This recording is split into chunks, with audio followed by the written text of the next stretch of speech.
நேற்று டயாலிஸ் பண்ண தான் போணுச்சிங்க. ஆக்சிடென்ட் ஆகணும். அந்த ஆக்சிடென்ட் அவ்வளோ பேர்த்து கொண்டு வந்தாங்க ஹாஸ்பிட்டலுக்கு.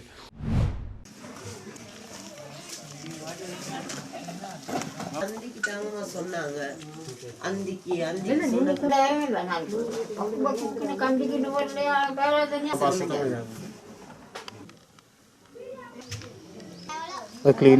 கிளினிக் போகிற புக்கா நேற்று உள்ள 9 மணிக்கு போணுச்சிங்க.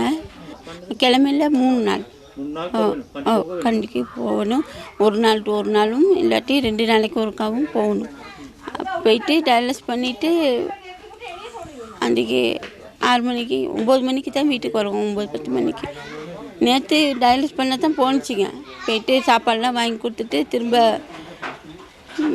போயிடுச்சுன்னு தான் நினச்சேன். அப்புறம் தான் பஸ் ஆக்சிடென்ட் ஆகி இப்படி கேள்விப்பட்டகைக்கு நாங்கள் ஹாஸ்பிட்டல்லையும் கேட்டோம். வந்து இல்லைன்னு சொன்னாங்க. ஃபோனு எடுத்தோம், ஃபோனும் வேலை செய்யலைன்னு சொன்னாங்க. அப்புறம் தான் 1 மணியாக்குள்ள தான் கேள்விப்பட்டேன் நான் பெரிய பிள்ளை ஹாஸ்பிட்டலில் இருக்குன்ட்டு. மகனை பற்றி ஒன்றுமே சொல்லலை. நான் அதுக்கப்புறம் பையனை வச்சு போயிட்டு பார்க்கக்குள்ள பிள்ளைக்கு கால் வருத்தம் பிள்ளை இருக்குது, பொடியனை மேலே வச்சுருக்காங்கன்னு சொல்லி நான் சொன்னேன். இல்லை எனக்கு காட்டுங்க, பொடியனை பார்த்த பிறகு நான் போகிறேன் அப்படின்னு. அப்புறம் காட்டினாங்க. அதுக்கப்புறம் தான் அவர் இறந்துருந்தார். நேற்று நான் வேலைக்கு போனேன்.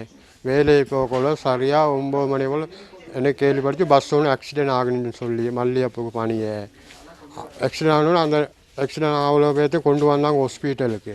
ஹாஸ்பிட்டலுக்கு கொண்டு வரக்குள்ள நான் எல்லாம் அம்பிகா சந்திலேருந்து பார்த்துக்கிட்டு இருந்தேன். அப்போ என்கிட்ட 2 பிள்ளைங்க ஹாஸ்பிட்டலுக்கு போகிறேன்னு சொன்னாங்க. நான் பார்த்துக்கிறேன். எனக்கு டக்குன்னு சந்தேகம் வச்சு நான் வீட்டுக்கு வந்தவொன்னு சம்சாரம் சொல்லிச்சு 9 மணிக்கு போகணுச்சு. இப்போ 10:10க்கு பஸ்ஸுக்கு போகிறாங்கன்ட்டு நான் மறுபடியும் கடைக்கு போயிட்டு எனக்கு மறுபடியும் இப்படி பிரச்சனை என் பிள்ளைங்க போணுச்சு. நான் சந்தேகத்தில் வந்தேன். வீட்டுக்கு வந்தவுடனே என்கிட்ட 2வது பையலை அனுப்புனேன் பஸ் பிறந்த இடத்துக்கு. என்கிட்ட முதல் பையலை அனுப்புனேன் ஆஸ்பத்திரிக்கு. நான் போய் நான் வேலை செஞ்சுக்கிட்டு தான். அப்போ எனக்கு உண்மை தெரிஞ்சு சம்சாரம் வந்து எனக்கு சொன்னிச்சு. அப்புறம் தான் நான் ஹாஸ்பிட்டலுக்கு போனேன். අපේ මේකටත් කිව්වා දැන් සිර අපේ ඔෆිස් එකෙන්